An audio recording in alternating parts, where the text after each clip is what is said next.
So all of us want to make wise decisions. It helps us to have a better life. And so when, for example, you were trying to figure out which college you were going to go to, you did a lot of research, you looked at all the data, and you made a wise decision. And that is why you are here rather than Austin. But there is another decision that you will be called to make sometime in the future that is more important than the present one that you made in the university to attend. That decision will be, should you get married? And if you want to get married, who should you marry? And that is a tough decision. It's an important one. And I can tell you, when I went to college, I was really excited. I wanted two things. I wanted a good education and I wanted to find a good wife. And the priority wasn't necessarily in that order. Now, I came from a family where my dad cheated on my mom, and so she divorced him, left him when I was 5, and she married my stepdad a few years later, and he was a good man. But he came from marriage, a divorce, because his wife had cheated on him. So I knew, based on those two, plus the fact that the divorce rate in the United States was so high, that marriage was not going to be one of the easiest things in life to do. So I wanted to make a good decision, a good choice about my spouse, and I knew I needed to get some wisdom on this. So when I went to college, I began asking married couples about what should I be looking for. Now, some married couples are going to be very happily married, and I'm saying, why do you think you made a good choice? What were you looking for? And then other married couples, they weren't so happy. And I'd say, tell me what you wish you had been looking for. What did you miss? Let me learn from your mistake. And so a lot of the same answers were given over that time. And by the time I finished my undergrad work, I took all those answers and I found, I could really put them into 5 different categories, which I came to call the 5 C's of complete compatibility. This relationship brought to you by the letter C. And then when I started grad school, then I got even more analytical. So when I'd ask a girl on a date, after the date, I would drop her off at her apartment, then I'd come home to my apartment and start a file on her.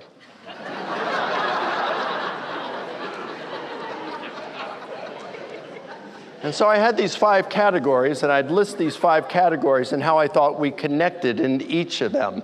Now, you can only know so much about a girl after one date. So I would put my impressions there, and I thought, okay, well, here's some other areas I need to investigate on. And so I'd write out questions or some way to kind of find out some things on our next date. And then after a few dates, even if I were developing some affection for her, if I didn't feel that we were connecting adequately, I stopped pursuing the friendship. And then I met Debbie, and 18 months later, we got married. And in a month and a half, it will be 38 years ago that we got married. Thank you. So there's value in getting wisdom in making decisions. But there's another decision that you're going to make in life that's even more important than the one about the selection of your spouse, and that is your worldview. Because the worldview is going to determine and influence you on how you are going to live your life. You're going to make a lot of decisions based on your worldview. And it's not only this life, but it could definitely have an impact on your eternity, what eternity is going to be like for you, where you're going to be.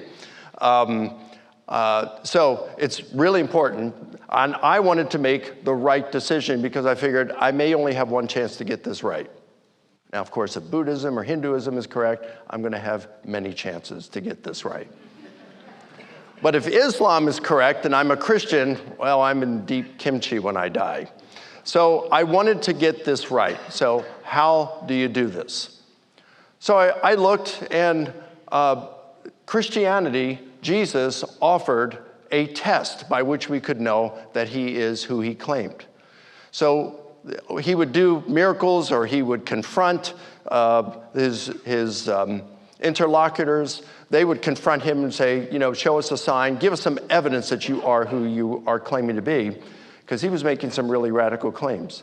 And he basically said his resurrection would be that sign. So the bottom line is, if Jesus did not rise from the dead, then he's a false prophet whom no rational person should follow. But if he did rise from the dead, it's game, set, match, Christianity's true, period. And so that gives us something very serious to think about. But that test that Jesus gave about his resurrection is meaningless to us today unless we can actually test it. It's not a matter of just, well, he gave that test and only the people in his day could test it. I mean, well, that might be good for them, but it doesn't help us today. But can we test it today? So this is the thing I set out to do when I enrolled in a doctoral program. I said, I'm going to investigate that as a historian. I spent the first 2 years studying the philosophy of history, historical method, and I said, I'm going to apply this to the resurrection of Jesus. And then during that period of time, I figured, well, I need to subject this to unsympathetic experts. So you do that not only through peer-reviewed process with journal articles and things like that, but I wanted to get into debate. And so I decided that I'm going to debate some of the top skeptics out there today and see how they would respond to this. And so I've had like 37 public debates. Most of those have been on the resurrection of Jesus. And the more I've done it, the more I've become convinced that the resurrection actually happened. It's not because I'm special or anything like that, because I'm not. I have an average IQ. My dad told me what it is. I'd share it with you, but I forgot the number. I am a gifted student, so in school when they gave me a C, it was a gift. I'm honest about this, I really am. So I got C's all the way up through college. I think my final GPA was 2.8. But I finally understood later on. I found I got ADD, and so I started, there's some medication for that. It really helps. So anyway, so what I'm going to do is I'm going to share with you some of my journey and what I learned. All right, so the first thing I want to talk about is the practice of history. What do historians do and how does it work? Well, my friend here, she could tell us about that, but she's not on the mic, so I am, and I'm going to share it with you. So some preliminary issues is the practice of history, as Richard Evans at Cambridge, his professor of history there, says, doing history is like looking through a window. Okay, you're looking through a window into the past, and that window isn't always clear. A lot of times there's dirt and there's fog on it, and you can't see things clearly. And the reason being is because sources, and we're missing some things, and sometimes the sources, we don't know how much we can trust them, and sometimes the sources don't agree with one another. So some things are clear, some things aren't that clear. So the historian's objective is to arrive at an essentially faithful representation of what occurred. We're not looking for exhaustive accounts. We're not looking for something that we can say, this absolutely happened as it said. We're looking for an essentially faithful representation, an accurate gist of what occurred. And because none of us can get into a time machine and return to the past to verify our conclusions, we are looking for a description of the past that's probably true to various degrees, rather than we can be certain that it's true. Now, a lot of times in our present day, if we're looking at something in the past, but it's in the near past, we can get additional confidence because we have videos, we have audio recordings, we have all this kind of stuff. So we can get to things a little better than we can in the distant past. So the greatest hindrance to understanding the past is that historians have what are called horizons. And horizons are based on our race, our gender, ethics, nationality, our political, religious, and philosophical assumptions, the way we were raised, the academic institutions we attend, and the very group of people whose acceptance and respect we desire. There's just no way around it. And all of us have these biases in our horizons. They're like a pair of sunglasses we put on, and each of our glasses are tinted a little differently. That's why in politics or in religion or whatever, we can all be looking at the same thing and arrive at radically different conclusions. It's not, I realize that as a Christian, when I'm embarked in this investigation on the resurrection of Jesus, I've got my own biases.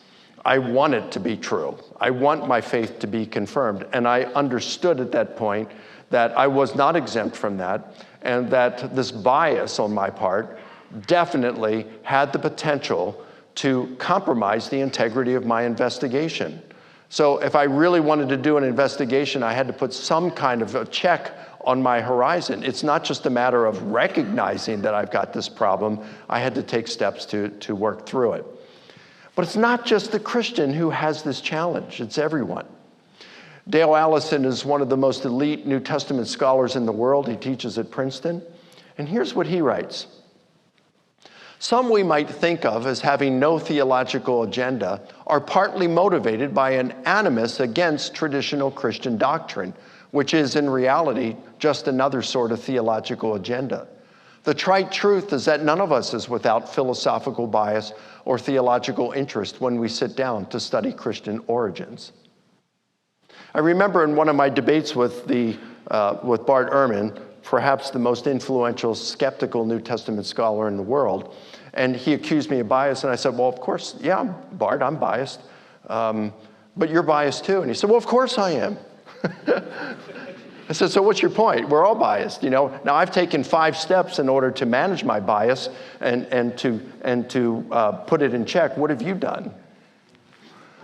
So, Chris Lorenz, he's a professor of philosophy of history and historiography, he's a general historian.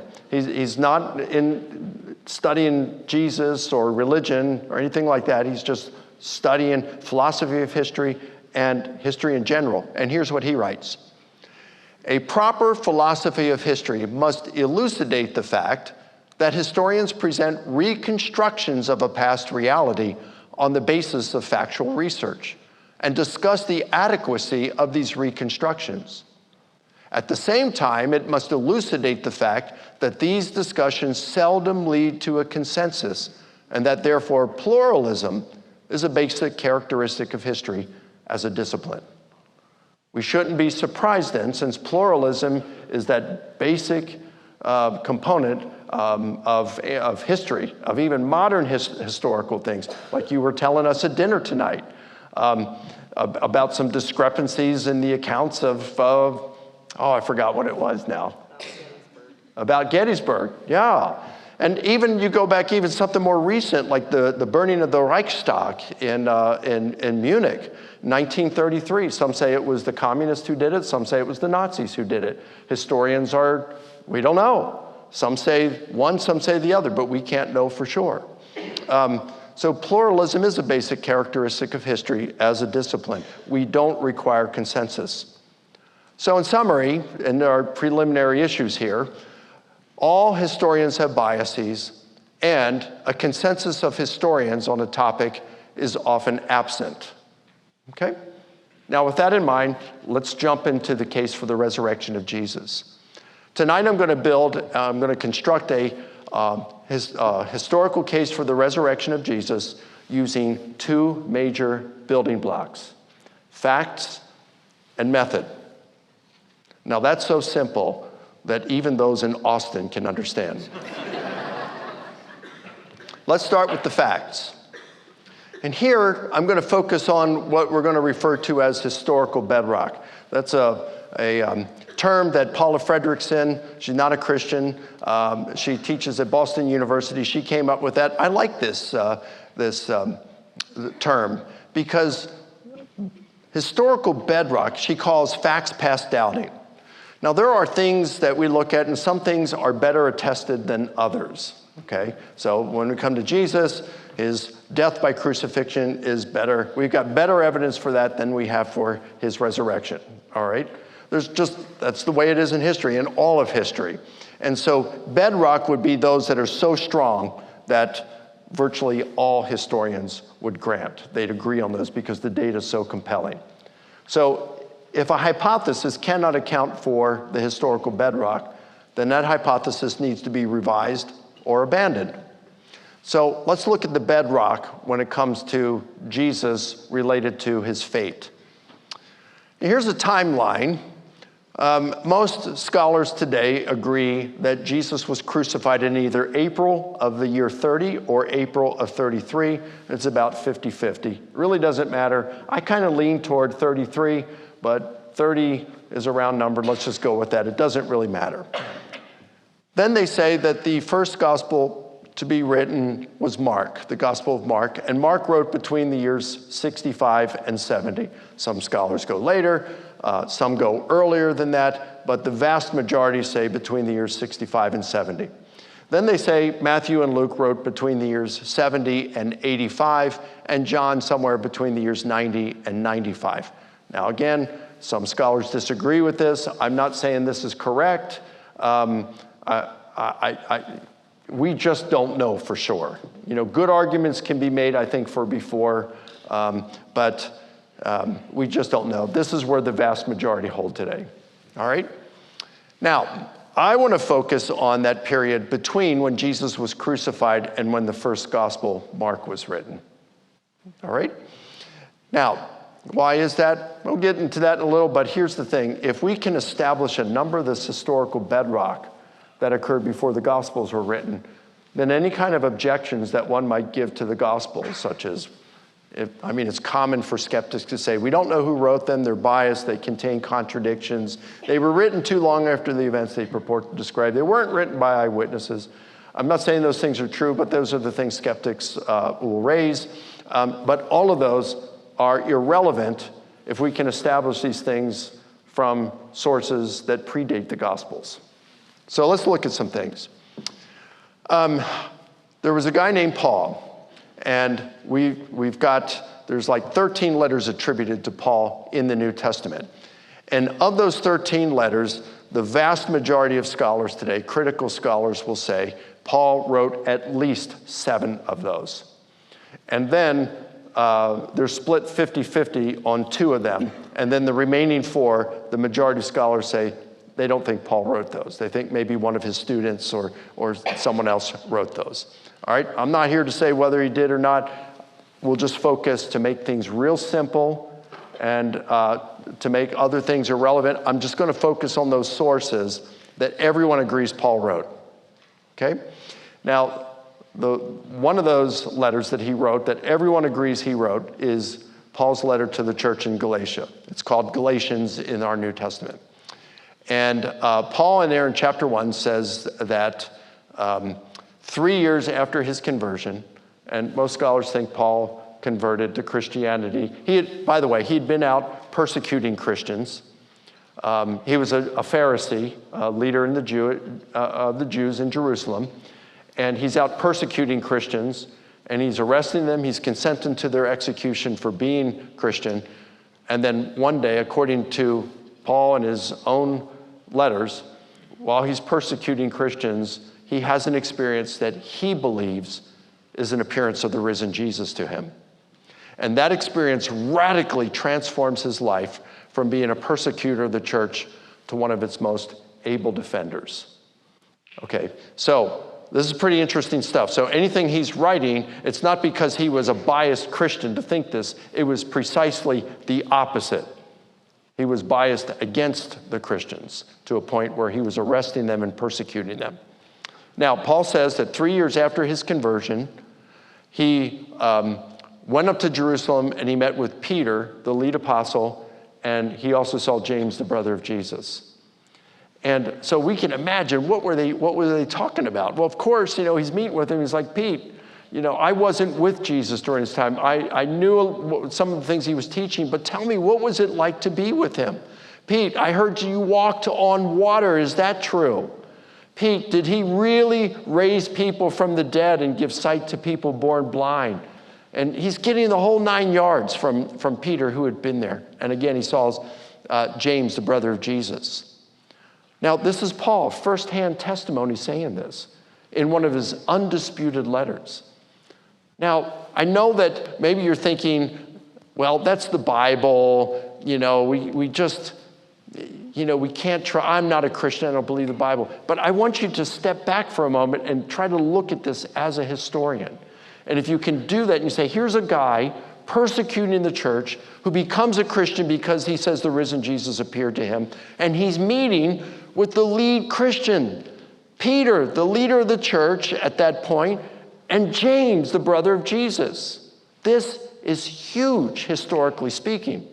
In fact, Bart Ehrman, I mentioned him a moment ago, here's what he says about it. Paul was personally acquainted with Jesus' closest disciple, Peter, and Jesus' own brother, James. These are two good people to know if you want to know anything about the historical Jesus. I wish I knew them. So even Ehrman agrees, we've got some pretty cool source here. In Galatians chapter 2, Paul says that 14 years later, he goes back up to Jerusalem. Why? He says, I met with the pillars of the church. That's the term he used, the pillars of the church, and he names them Peter, James, and John.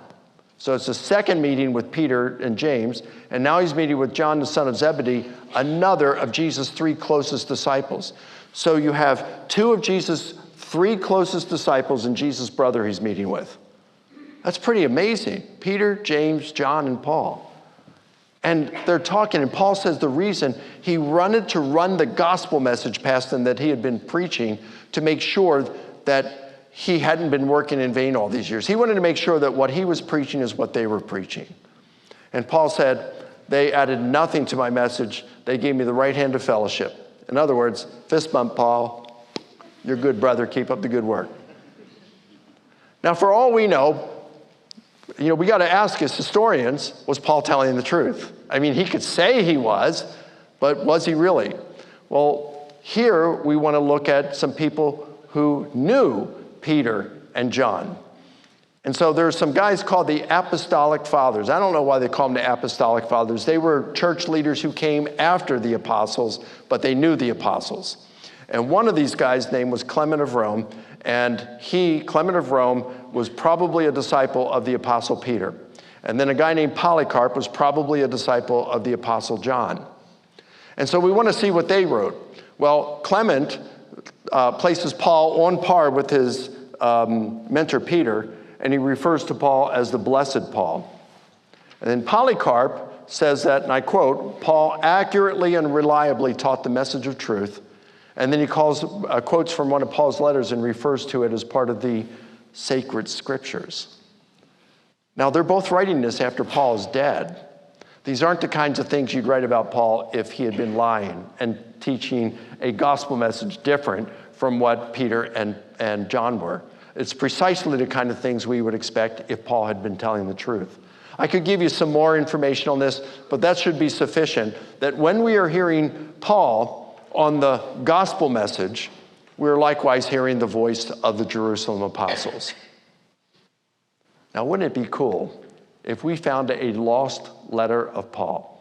Now, we know Paul wrote some other letters we don't have. In 1 Corinthians, he said, I previously wrote to you. I wrote to you. So we know he wrote another letter to the church at Corinth that we don't have.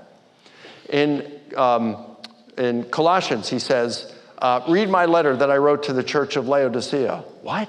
What letter to the church at Laodicea? That's not in our New Testament. Well, what if we found one of those letters and it said, I want to remind you of the gospel message I preached to you. It's like, whoa, that'd be historical gold. Because apart from the gospels, we wouldn't need that. We could know from this what the Jerusalem apostles who had actually walked with Jesus, in a nutshell, what they were saying about the gospel message. Well, we don't need a lost letter of Paul. We actually have one of his undisputed letters that says that, and it's 1 Corinthians. And in there, Paul says, now I want to remind you, brethren, of the gospel message I preached to you. And he's going to give this to us. Now, he starts off, he says, this is 1 Corinthians chapter 15. He says, I delivered to you what I also received. Now, these were two technical terms used for the imparting of oral tradition. Back in antiquity, only 10 to 20% of the people could read and write, and about half of those could read, and only about half of those could write.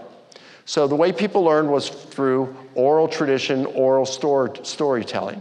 And it's not like today you play the game of telephone, where you whisper someone and it goes to the back and you get a different story. They had ways, controls to make sure that these stories stayed intact. And they had people who would ensure this kind of stuff. It's a whole thing to get into. It's kind of really interesting. So this is oral tradition that he's given to them. I delivered to you what I also received. Now, when did he deliver to them?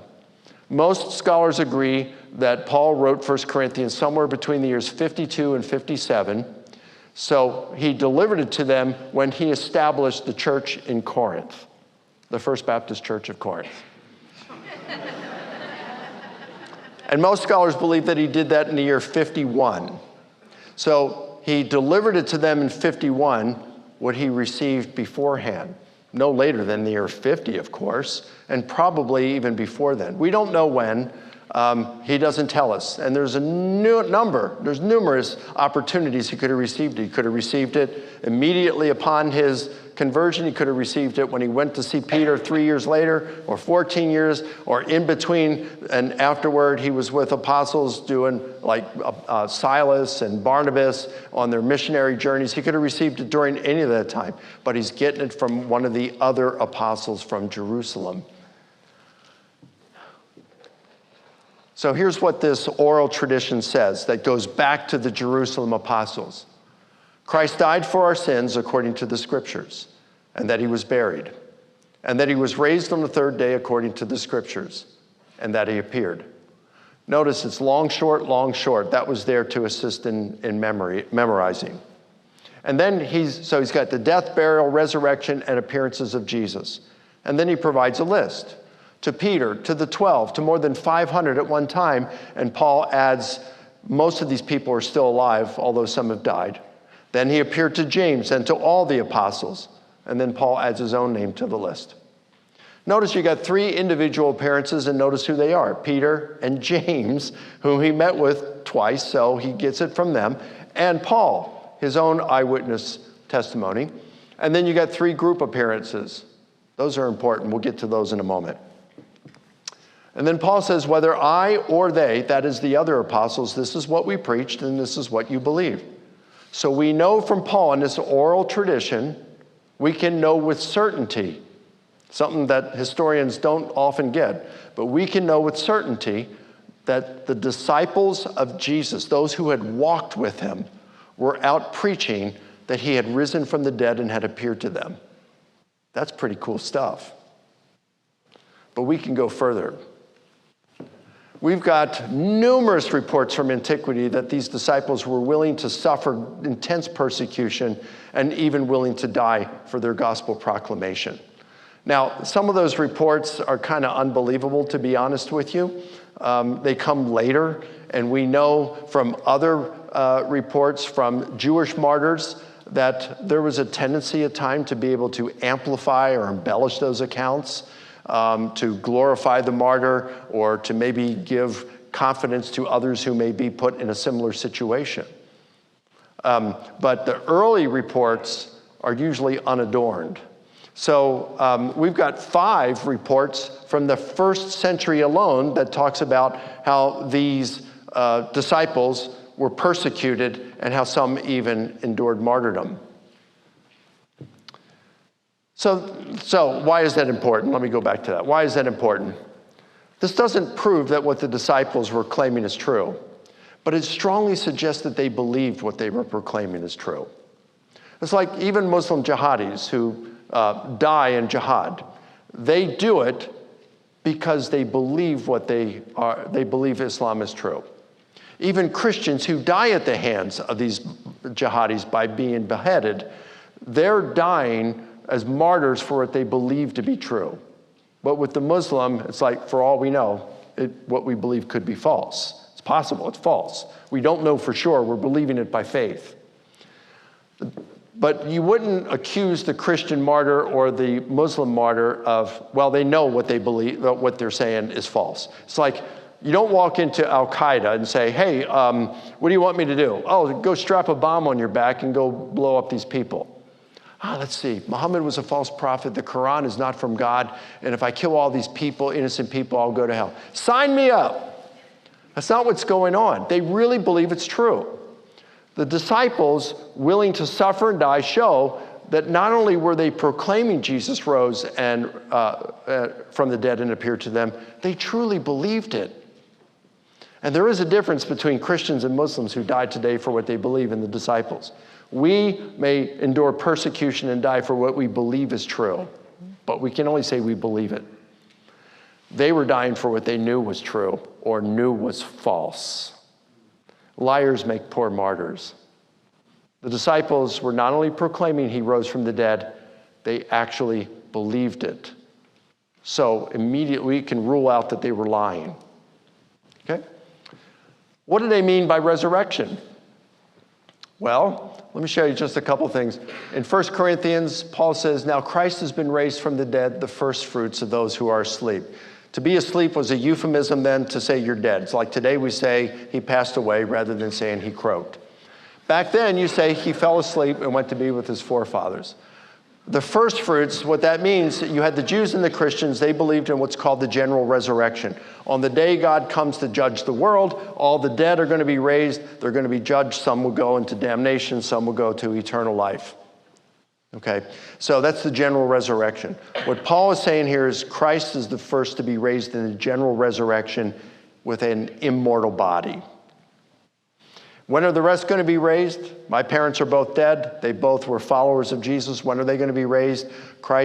When are we going to be raised if we die before he returns?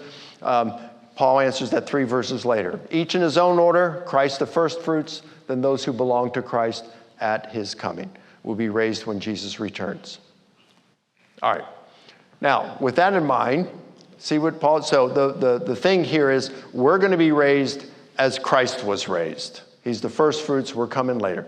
We're going to be raised as Christ was raised.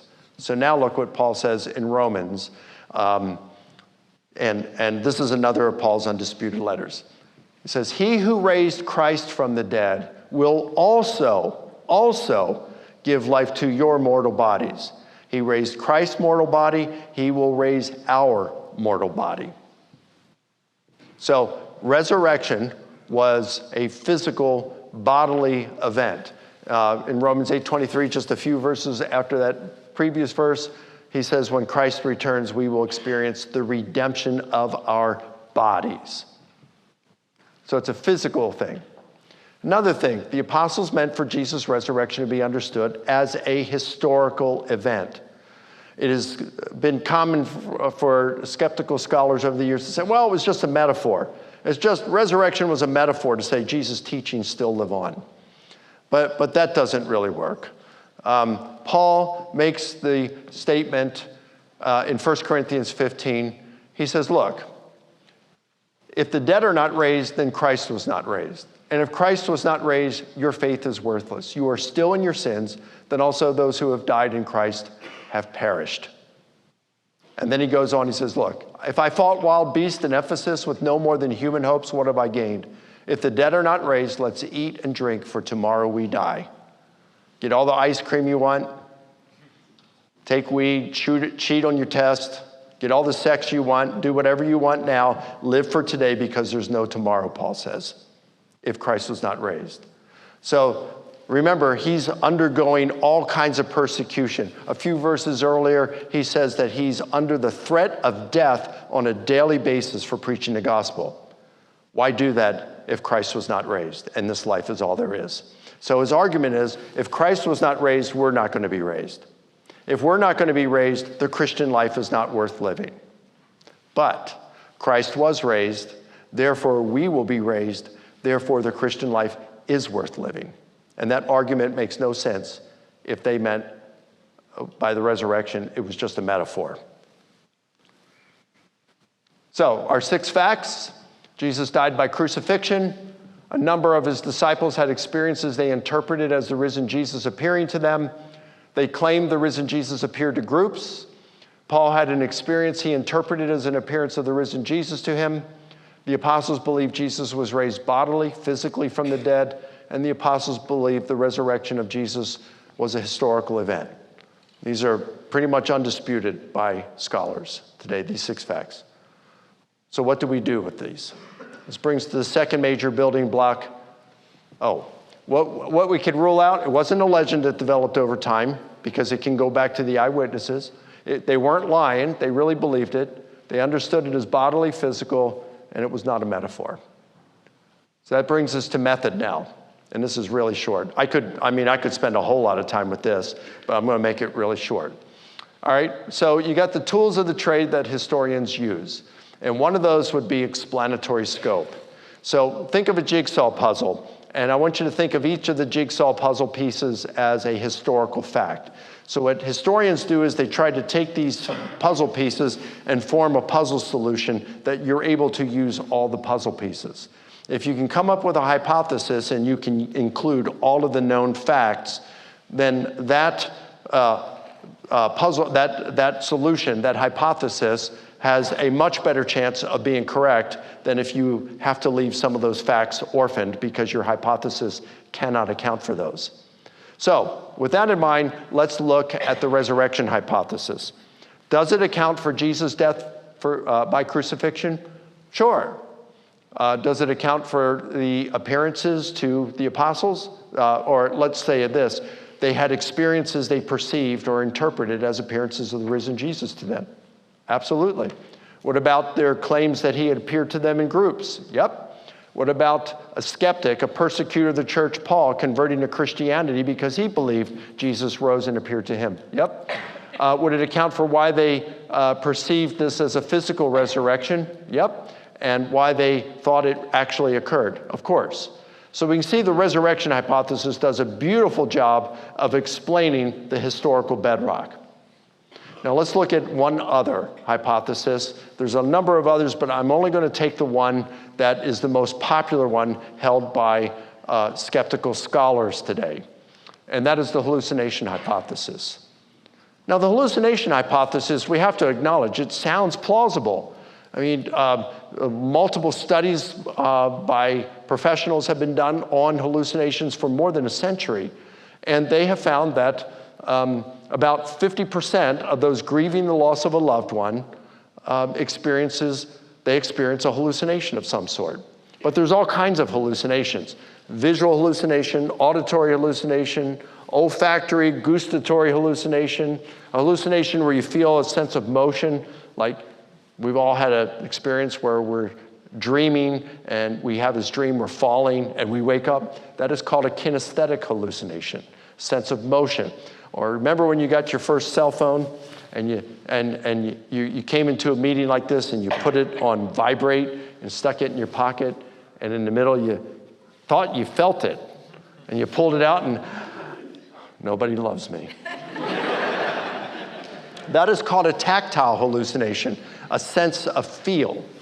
So what mental health professionals have found is when we experience a hallucination, we do so in a single mode. Maybe we see something, but we don't hear it. Or we hear something, but we don't feel it. The only two exceptions of that are people high on drugs and those schizophrenics. Okay? Other than that, we experience hallucinations in a single mode. What they also find is that hallucinations are private occurrences in the mind of an individual. It's a false sensory perception. You believe you're perceiving something that isn't really there. You're seeing something, but that's not really there. It's going on in your mind. And so because of that, it's like a dream. I couldn't wake up my wife in the middle of the night and say, honey, I'm having a dream. I'm in Maui. Go back to sleep. Join me in my dream. Let's have a free vacation. Now, she might dream that she's in Maui. I might dream I'm in Maui, but we're not having the same dream. If I gave all of us a sleeping pill, and you're all volunteering, I give you all a sleeping pill. I said, let's all go to sleep and dream we're in Maui. Now, not all of us would have a dream that we're in Maui. And even those of us who did, when we talked about those dreams, they wouldn't be the same dream. So it's like, that's the same way with hallucinations. And so you can have groups experience a hallucination, but it's not the same hallucination, and not everyone in the group is going to have is going to hallucinate. So now, with that in mind, I want you to, does the hallucination hypothesis account for Jesus' death by crucifixion? Yes. Why? Because it would take something like Jesus' death to be an impetus for their grief that would bring on the hallucination. So yeah, that does it. Does it account for the appearances? No, and here's why. Only 7% of those who experience a grief hallucination has a visual hallucination. Our early reports tells us it was not 7%, but an unthinkable 100% for a hallucination. That doesn't work. Okay? What about the groups? Nope, that doesn't work either. Because remember, groups can't experience that kind of hallucination, a collective hallucination where 100% of the people in the group experience the same hallucination. So that doesn't work. What about the appearance to Paul? No, Paul was not grieving over Jesus' death. He believed Jesus was a failed prophet and a false Messiah. So Jesus would have been the last person in the universe that Paul would have expected to see or wanted to see. Would it account for him, the physical appearance? No, because when you have a hallucination of a person, you're probably thinking of them in kind of more of a spirit form.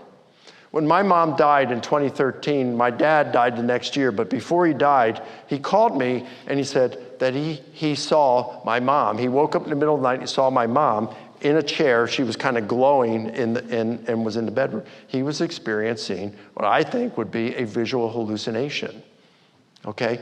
But I can tell you, my dad would not have thought that if he'd gone to her grave and dug it up, that her skeleton would have been gone, her corpse would have been gone. You know, a hallucination of a deceased person doesn't lead to the belief that that person was raised physically from the dead. And what about, would it lead them to believe it was historical? Well, I think we could give that a green light. They would still believe Jesus was raised, but they would say raised in spirit. He would have been raised. He was still alive and had appeared to them.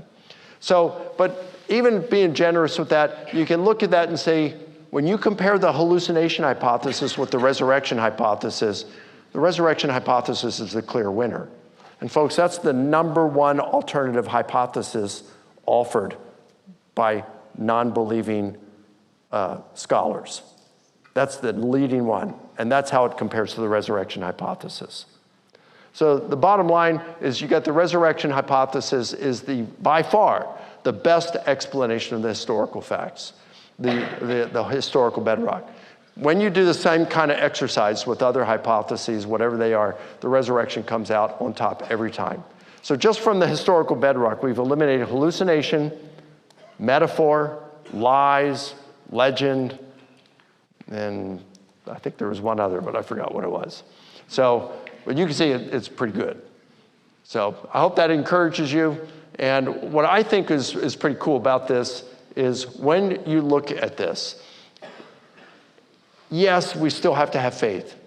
Anybody with any worldview still has to have faith that that worldview is true. It doesn't matter what it is, because again, none of us can get into a time machine and return to the past. But I think what this can show us is that believing as a Christian, we got some good evidence. We got some really good evidence for the foundation of our beliefs. And that means that God loves us. It means that he will be with you if you ask him to. If you want him and you want to become one of his followers and buy into what he's doing, Jesus will guide you. He answers prayer. He'll guide you to a spouse if you ask him to. It's a good thing. And but most importantly, eternal life. So I hope that helps, and let's go with the Q&A now.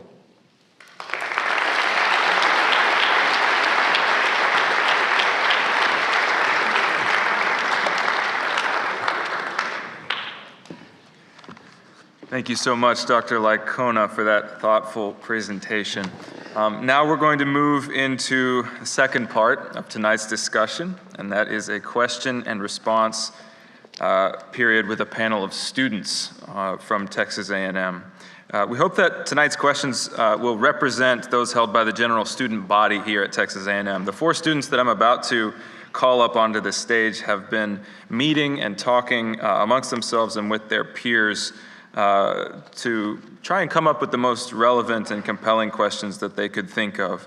And so we hope that this is a fruitful time for all, and I think it really will be. So, our dear student panelists, as I start your bios, please come up and join us on the stage. Our first student is Ethan Lane. There you go, yeah.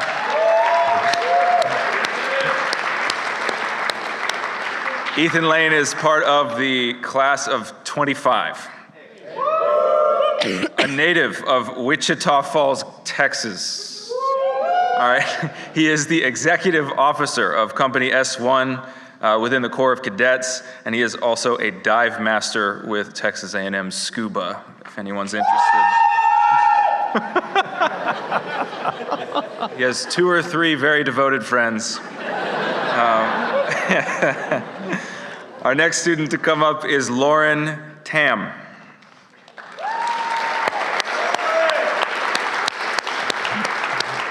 Lauren is a senior marketing major at Mays Business School. She has served as FCA president, sales club president, Delta Gamma philanthropy chair, and family public relations chair here at Texas A&M. She is also a former member of the Texas A&M volleyball team. So thank you so much. It's good to see you, Lauren.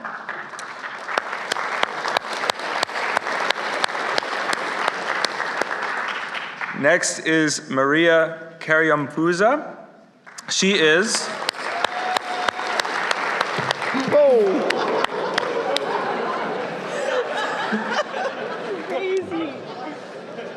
that was to wake you up.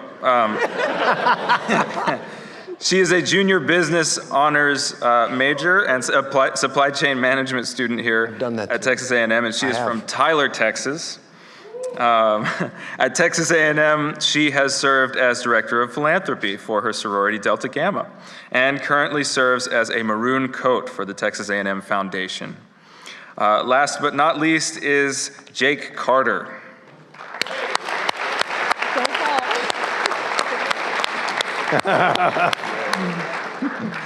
Jake is a first-generation Aggie from San Antonio, Texas. He is he is pursuing a degree in business management from Mays Business School. Jake serves as Texas A&M's head yell leader, and he is a member of the Corps of Cadets in Company E1. Join me in welcoming all of our student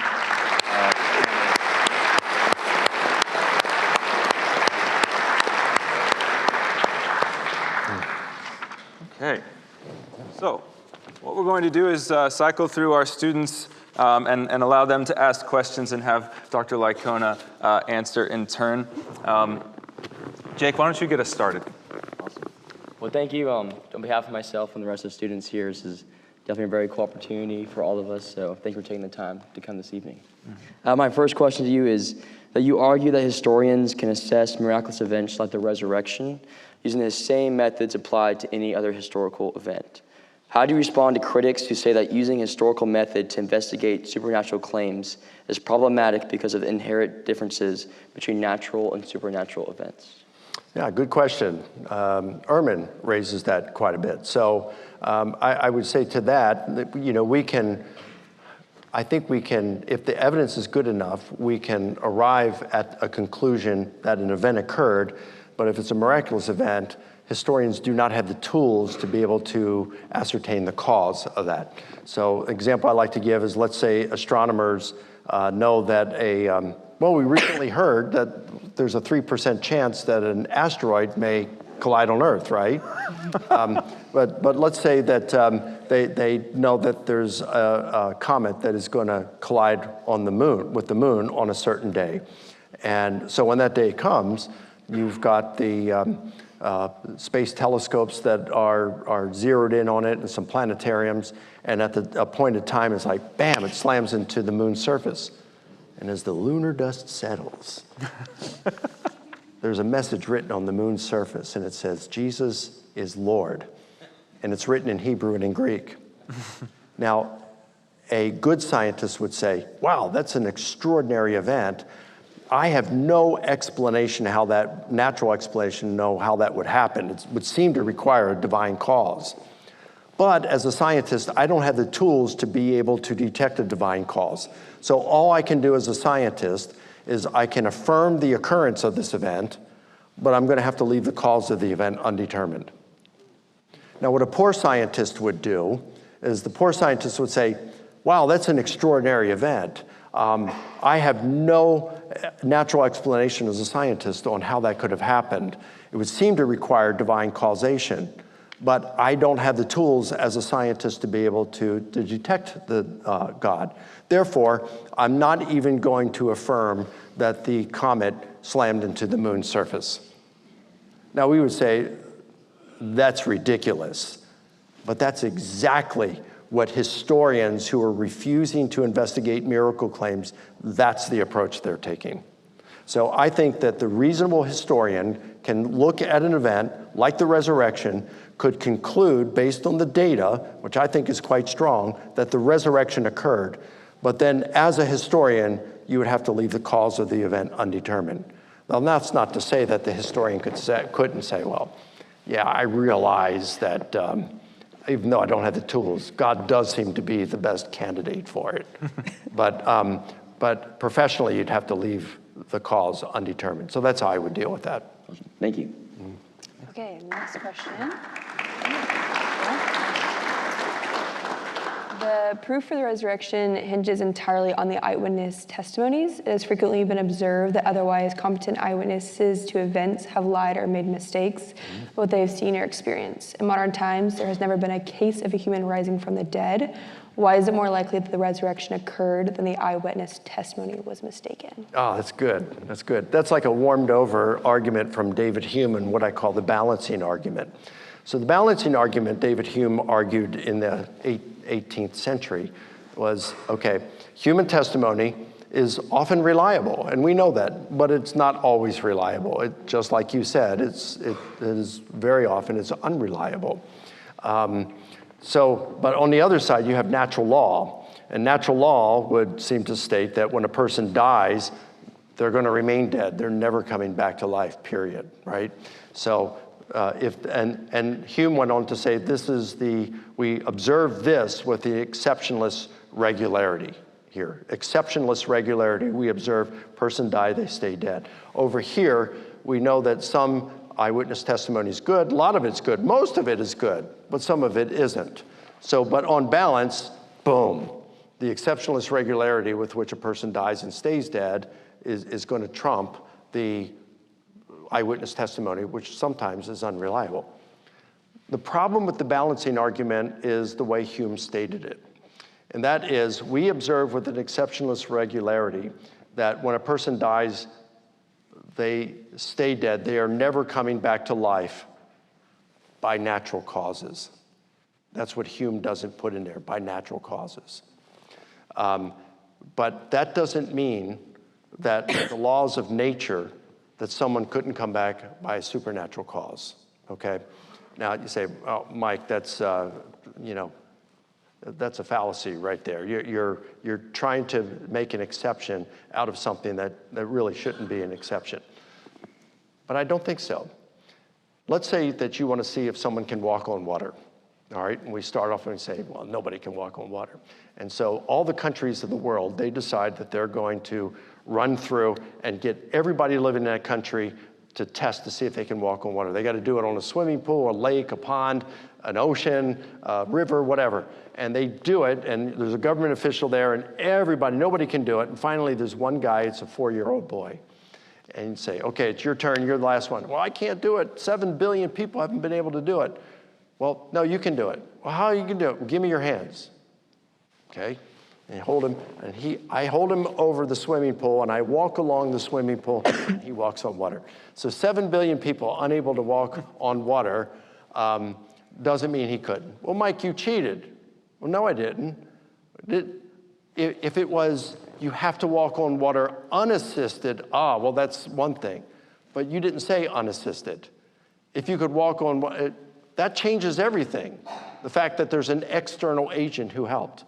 So unable to rise from the dead, unassisted, is an entirely different thing that if God exists and wanted to raise Jesus and Jesus was assisted. If God exists and wanted to raise Jesus, the probability of him rising from the dead is 1. It's 100%. And 7 billion people dying and not coming back from the dead doesn't say anything pertaining to whether God could raise someone from the dead. So yeah, eyewitness testimony is sometimes wrong, but it's usually right. And if we are going to be so skeptical, I'm not saying you are, but if we're going to be so skeptical of eyewitness testimony, well, then our entire legal system crumbles. Our history departments crumble because nothing can be relied on. No biographies could be written anymore, not even an autobiography. So we couldn't trust anything. But that's why in historical investigation, we look for multiple independent sources. Because even though one may get it wrong, even a couple may get it wrong, you look for multiple independent sources. We look for unsympathetic sources like Josephus or Tacitus or someone like that who will say some things that corroborate what we find in the Gospels or the book of Acts. And we apply criteria of authenticity like this. And the more those criteria that are fulfilled, the greater the probability is that what is being reported can be verified as true. Well, the resurrection is the cornerstone of the Christian faith, but it can be a deeply challenging concept for people from different religious or secular backgrounds. And you talked about worldviews. So what advice do you have for students like ourselves who want to discuss this topic with friends, but who maybe have skeptical or differing worldviews? Or in other words, how can you balance intellectual rigor with humility and respect in these kinds of conversations? Yeah, good question too. Much better than yours.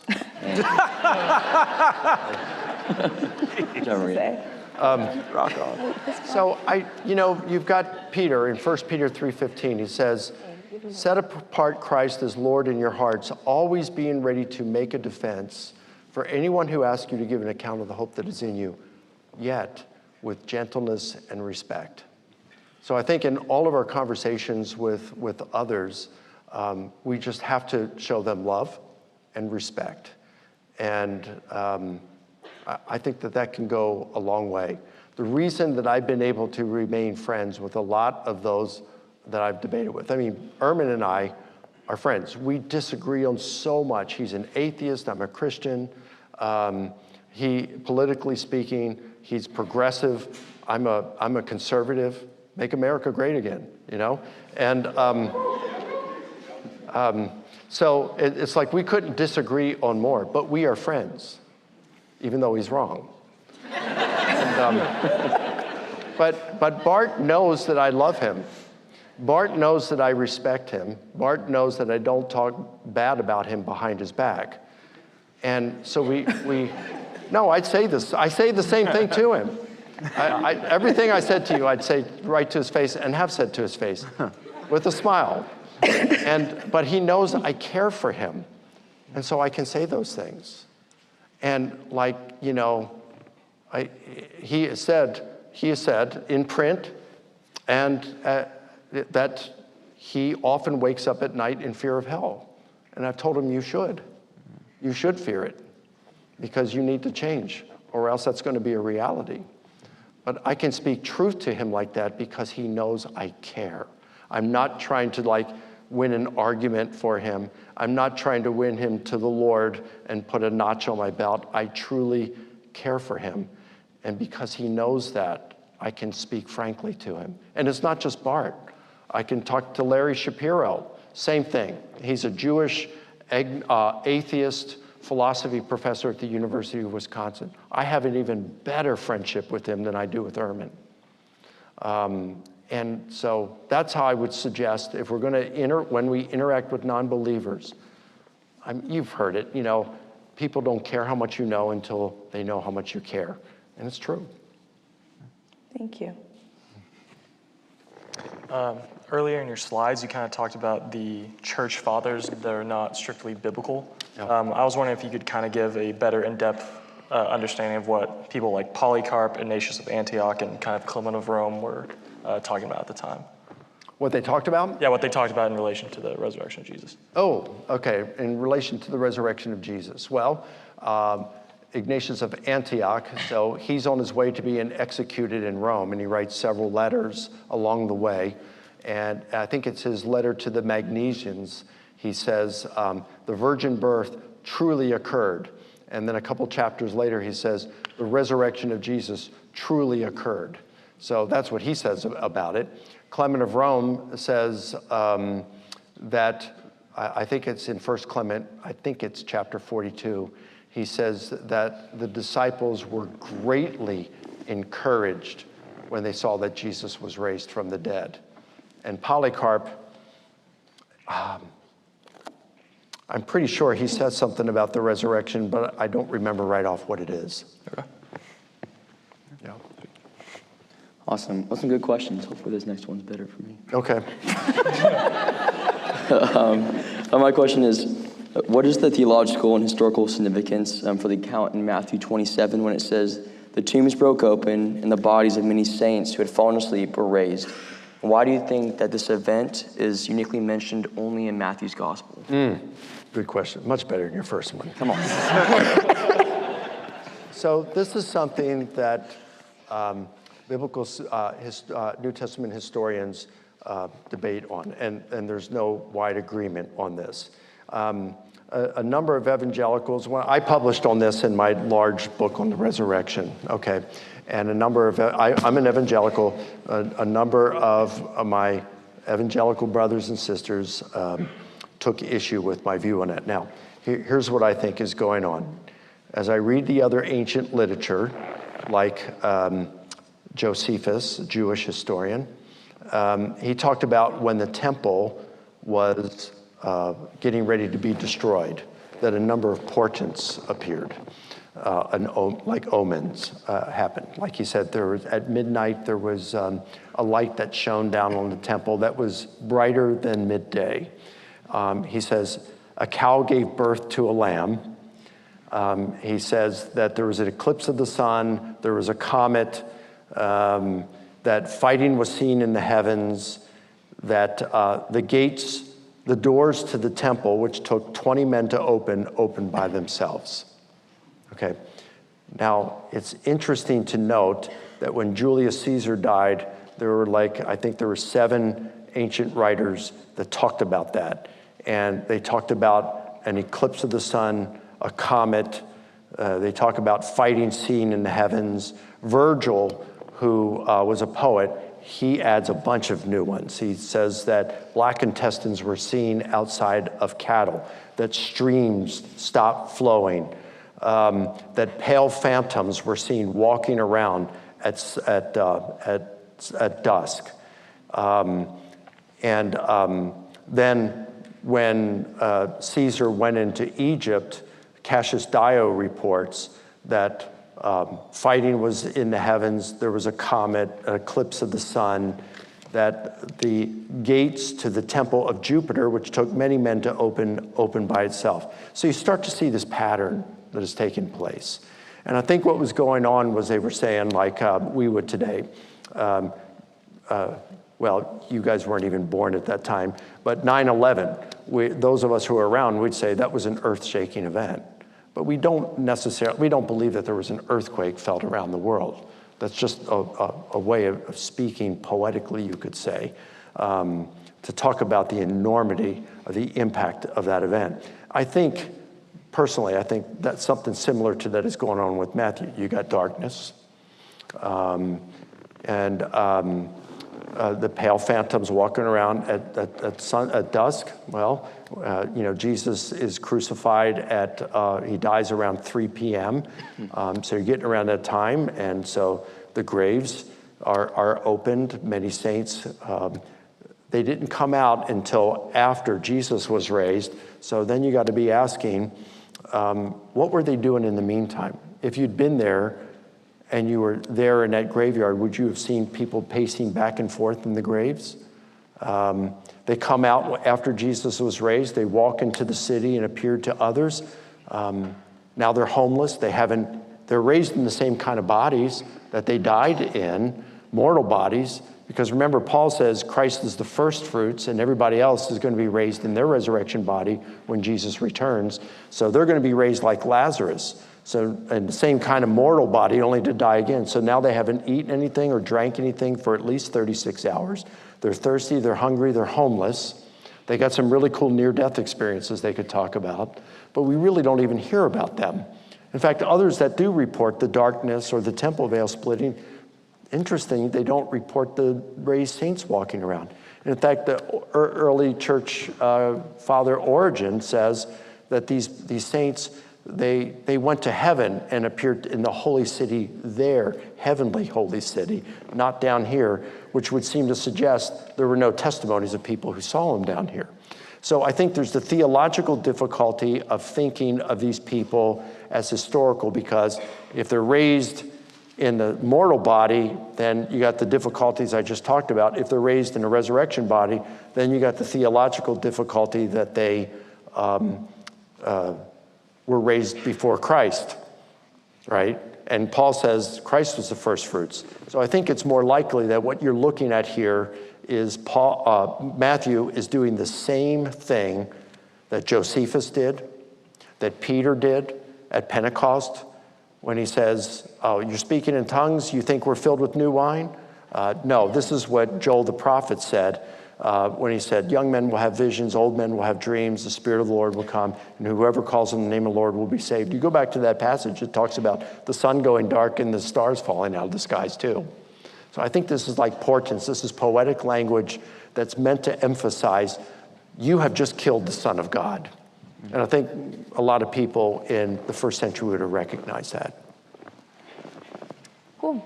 I try to think of the hardest question I could possibly ask you, but you said over dinner you've been in 36 debates, is that correct? Am I wrong? 37. 37, my apologies. I guess the challenging question I have is, what was within your debates the most challenging question you've been asked by someone that does not believe in the resurrection, and how did you refute that? Most challenging question I've been asked about the resurrection by an opponent is the one I never heard before. And I really mean that. I mean, I prepare very seriously for my debates. I think I was telling you guys at dinner tonight that for my first debates, I prepared more than 70 hours a week for 3 months. That's how serious. I still prepare a lot for my debates. But occasionally, I will get something that I've not heard before, and those are the most difficult to answer. Now, they're not as difficult now because you still know general principles, but at first they were. So it would have been something like long time ago, probably we're talking 1998, I was interviewed on the radio by an atheist talk show host. And he said, well, wasn't resurrection just a way of honoring someone to say they were raised from the dead? And I had no idea how to answer that. But the first thing that came to my mind, I just said, well, how does that explain the empty tomb? Which that's not a bad answer, actually. But I would answer it differently today. You know, it's the metaphor thing. And I showed how, no, they really meant resurrection. If Christ was not raised, we're not going to be raised. If we're not going to be raised, the Christian life is not worth living. So it's the one I'd never heard before would be the toughest. Cool. Good question. I'm over here trying to match the questions. So, okay, going on, I myself am a Catholic, and Catholic tradition places a strong emphasis on both scripture and sacred tradition. Since much of your work focuses on historical reliability of scripture, how do you view the role of tradition in supporting the case for the resurrection? How do I put the role of tradition when it comes to the resurrection? And when you say tradition, what do you have in mind? So kind of in reference to, like, for example, the Mass, there's sacred scripture, and that's going to be the word, and then sacred tradition, which is the Eucharist part, which was more into Catholic tradition, but just in general tradition of like carried on throughout time. Yeah. Well, like the tradition in 1 Corinthians 15, verses 3 through 7, that oral tradition, and we have more of that in the New Testament as well, stuff that predates the writing in which it's in. Yeah, I mean, that comes from the apostles. So, I'm into that. Now, I'm into that. I'm a Protestant. I'm not a Catholic. I have Catholic friends. I believe Catholics are believers. So I have no problem with that. Not every Catholic is an authentic Christian, just as not every Protestant is an authentic Christian. We might have some minor disagreements on certain things, but all the major things I think we're going to agree on. So, some of the traditions within the Catholic Church, I think that's going to come later. Just take, for example, what would be a good example? All right, the perpetual virginity of Mary, okay? So the Catholic doctrine is Mary remained a virgin for the rest of her life. Poor Joseph. He definitely got the short end.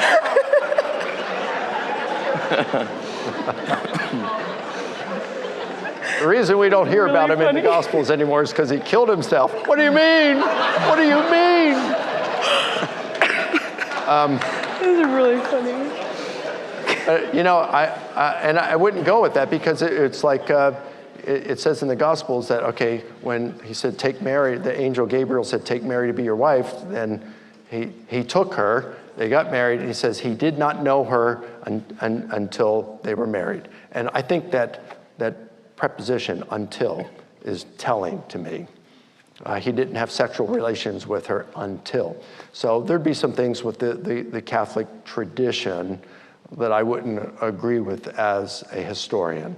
And in fact, even some Catholic New Testament historians would say, like Paul Meyer and Raymond Brown, both of them are deceased now. Paul Meyer, I think, died last year. Raymond Brown died about 20 years ago. Both fantastic New Testament scholars, Catholic New Testament scholars. And they said that they thought there were Catholic traditions that they disagreed with historically. They didn't think it was grounded in history. So, but the important stuff, I think we all agree on. Thank you. My question was, how does Christian accounts of the resurrection compare to other religions that came before, such as Zoroastrianism or like the Egyptian god Horus? And how do you believe that impacts or doesn't impact kind of Christian claims about Jesus and how that all went down? Yeah, a good question. So dying and rising gods and pagan myths and other religions, right? So today, amongst critical scholars, there is a universal consensus that the Christians did not borrow from those. In 2001, a senior Swedish scholar named T.N.D. Menninger wrote a monograph, The Riddle of Resurrection. And he says in there that it is the universal consensus of scholars that the Christians did not borrow from ancient Near Eastern religions and pagan myths. But he goes on to say that there were at least 3 and perhaps as many as 5 that predate Christian, where you do have dying and rising gods in these ancient Near Eastern A&E religions. I think he is a very careful scholar. He argues well, but I don't find a few of his to be compelling. I do think that there are a few examples of dying and rising gods or heroes in pagan myths that predate Christianity.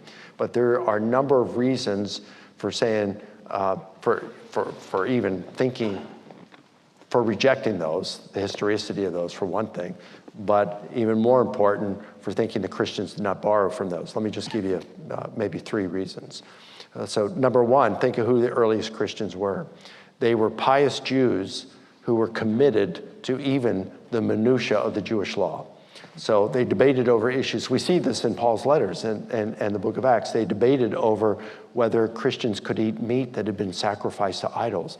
They debated over whether Jewish Christians were permitted to eat in the same room as Gentile Christians. They debated over whether Gentile male Christians needed to be circumcised. They debated over whether Jewish Christians needed to maintain the temple purification rites. So when you're going to debate over the minutia of the Jewish law to this extent, do we really expect that these same pious Jews are going to engage in wholesale borrowing from pagan myths to form the foundation for their own? Not a chance. Especially when we read accounts by Josephus and stuff that by Pilate allowing Roman standards to come into Jerusalem that had depictions of the image of Caesar on them, that all these Jews rushed to Caesarea and were willing to be executed by Pilate to protest this. And they put their necks out and they said, we would rather be beheaded right here and right now than for our city to be defiled. So of course the early Christians aren't going to do that. Second, you can find parallel details in just about anything. So many of us are aware of a plane that took off from Massachusetts one morning, and just after 9 a.m. it flew into one of the tallest skyscrapers in the world in New York City, killing everyone on board. Between the 78th and 80th floors, I'm referring to the B-25 that flew into the Empire State Building on July 28th, 1945. Now, probably most of you thought I was referring to the 767 that flew into the South Tower on 9/11. But no, this thing I just referred to actually happened. And if you do a search for it online, you can find photographs of the aftermath. It took off from the same state, flew into a skyscraper in the same city, the same floors, in the same hour of the day. It's coincidence. Has no relationship whatsoever. And so I could give so many examples of this. And you could even make it sound good. 1,000 years from now, it could be a historian says, yeah, 9/11 never happened. I mean, after all, look at the symbolism behind it. The B-25 actually flew into the Empire State, but 9/11 didn't. The symbolism, 9/11, who do you call when you have an emergency? 911. What was the emergency? Well, the United States was undergoing the greatest economic recession in its history up to that point. So the plane that flew into the planes that flew into the World Trade Center was to symbolize that the economy was bad in the U.S. The plane that flew into the Pennsylvania farm field was symbolic that all of this was impacting the average American. The plane that flew into the Pentagon was symbolic of the declining influence of the U.S. around the world. You can modern mythologize and make anything sound right. But when it comes down to it, it's like, what's the evidence? We've got evidence for the resurrection of Jesus. We don't for these other things. And the final thing I would say is, we should expect, peppered over time, stories of people returning from the dead. Why? Well, you think about this for a moment. There's a lot of romance novels and romance movies, and they're fictitious. Why? Romance is attainable by most people. So why do you have the fictitious accounts? Because it's a longing of the human heart. We can't get enough of it. So you make up stuff. Well, life in antiquity, and in fact in many places in the world today, is very brutal. I have some friends in Pakistan, and they alert me. There's this girl, I can't tell you her name, but in January of last year, she was kidnapped by Muslims. She's like 13 years old, okay? She was kidnapped by Muslims, forced to marry a much older Muslim who made her beg for money and trafficked her, put her up for prostitution. Christmas Eve, they found her and they rescued her and brought her back home to her parents. Well, just about a week ago, she got snatched up again. So you can be praying for her. This happens all the time in Pakistan and to Christian women. So life is brutal for a lot of people. We want to know that the evildoers are going to be punished. We want to know that the righteous are going to be rewarded. We want to know that this life is not all there is. That poor girl, if she ends up spending the rest of her life like that, we want to know that that's not at all. And so you could expect, apart from a real resurrection, we could expect for stories to pop up of people coming back from the dead to tell us there is an afterlife, that people are punished, the wicked are punished in an afterlife, and the righteous, those who follow God, are going to be rewarded. So we would expect those fictitious stories to pop up, but that doesn't do anything to discount real romance or stories that are strongly evidenced that someone actually came back from the dead. That actually brings us just about to time. Let's thank our panelists.